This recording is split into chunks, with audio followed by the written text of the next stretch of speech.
불교미술의 걸작이자 국보급 문화재인 백제 금동관음 보살상, 일명 백제미소불은 일제강점기 일본으로 반출돼 아직까지 환수되지 않고 있는데요.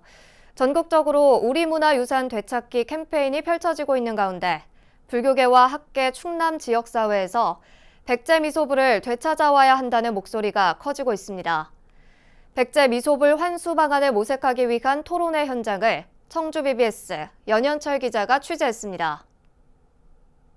자비로운 표정과 우아한 자태를 뽐내는 금동보살. 아름다운 미소를 지녀 백제미소불로 이름난 백제금동 관음보살 입상입니다. 하지만 백제미소불은 일제강점기 당시 일본으로 건너간 뒤 고국으로 돌아오지 못하고 있습니다. 그로부터 100여 년 뒤 보살상을 되찾기 위한 움직임이 일고 있습니다.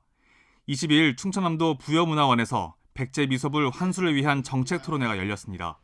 토론회에서 각계 전문가들은 보살상에 대한 연구 필요성과 높은 불교문화 가치성 등의 의견을 나란히 했습니다.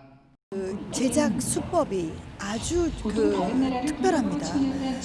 특히 이 보통 영락이라고 하는 이 장신구인데 그것을 입체적으로 표현하려고 따로 만들어서 붙였다든지 또 보살상에 오신 이 천이도 따로 제작해서 부착을 했습니다. 백제의 최절정기에 최고의 수준으로 최고의 기법으로 만든 그런 작품입니다.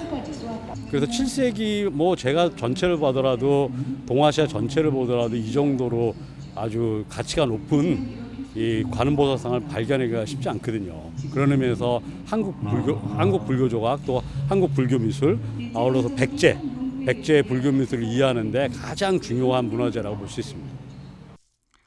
백제미소불은 불교미술이 꼽히었던 7세기 중엽 의자왕 시대에 제작된 것으로 추정되고 있습니다.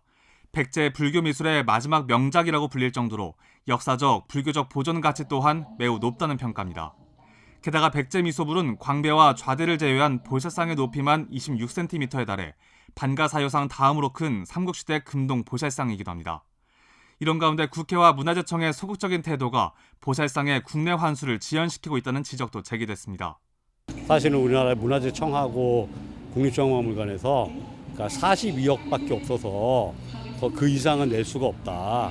그게 현재까지 결론입니다. 근데 그 결론에 상당히 문제가 있는 거죠. 희소성과 연구성, 보존성 등 백제 미소불의 국내 환수를 서둘러야 하는 이유는 무궁무진합니다. 백제 금동 관음보살 입상이 긴 유랑을 마치고 귀향할 수 있기 위한 정부와 국회, 지자체 모두의 보다 적극적인 자세가 절실해 보입니다. BBS 뉴스 연현철입니다.